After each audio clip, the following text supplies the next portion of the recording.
and I called most of the student leaders in your universities. We sat for more than a month, and finally we agreed on a way forward.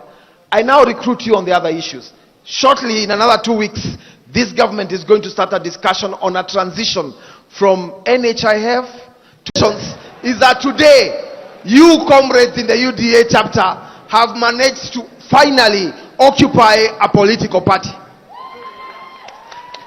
In fact, this should be a notice that when UDA sits here for an election, you guys are not only going to be occupying a corner called Comrades Chapter, but you are going to vie for these positions of Secretary General, National Treasurer, so that when you say Comrades transact, it is going to be one of you seated on this side. And I urge you, you have the numbers, make sure you have a person in the National Committee. Vote your own at the National Committee. Having said that, I will only say 3 things without taking a lot of time. Number one, that this, as you have been told, is a springboard for you to join national politics. And because that has been expounded by others, I will not go to the detail. Number two, this is a mentorship platform. And number three, I now hold a position that you should take advantage of. I want all of you to go back to campus and identify the talents. Most times in this country, we recognize people when they are already stars. We need to change that game and start making the stars from scratch. And for you as politicians in campus to own it. And on that process, you will have my full support. Finally, I wish to recruit all of you to be a special project of the president. On this basis, there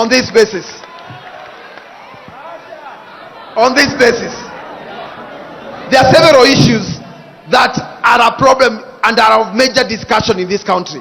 I started the other day with a new funding model, and I called most of the student leaders in your universities. We sat for more than a month, and finally we agreed on a way forward. I now recruit you on the other issues.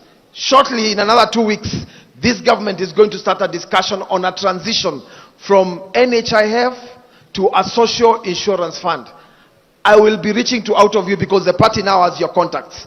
For you to go back to your village with the support of government and my office, to go and explain, after training you to understand what it is, to go and explain in your homes and your neighborhoods what that entails. It doesn't matter how much controversial things are. Leadership is about taking unpopular decisions, because sometimes as a leader you do not have to be popular all the times, as long as what you're selling becomes an issue that benefits the people. I will also be recruiting you to go and explain the Adani issue in the airport. Jkia, for instance, I will explain. Give me time. Let me explain Adani. It's okay. You will have your say. Let me have my say. On Adani, Jkia was built in 1978 to cater for only 7 million passengers per year. As we speak today, Jkia is almost hitting 21 million passengers. There is absolutely no way, as a responsible country, you can continue having an airport that was built to accommodate 7 to squeeze 21 million people. Our neighbors in Rwanda, it's okay. We don't have to agree. Listen to me and you will have your say. It's okay. We don't have to agree on everything. Our neighbors in Rwanda are building a brand new airport to have 7 million passengers. It's okay. Our neighbors in Rwanda are building an airport to reach where we are. We are 7 million. You guys are saying, don't expand that airport. Let Rwanda come and overtake us. Our neighbors in Ethiopia are building an airport that is touted to be the biggest in Africa. It's okay. You love your say and I hear you. However, at the end of the day, because you have joined UDA Comrades chapter, I will be recruiting you after we have had an exchange where you say, I listen, I say, you listen, and then we see where the facts and the truth is, and then we do it.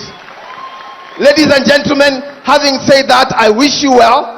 In the UDA's Comrades chapter, we are going, as you have just noticed, we are going to have very uncomfortable discussions, but we will have them. God bless you and keep you.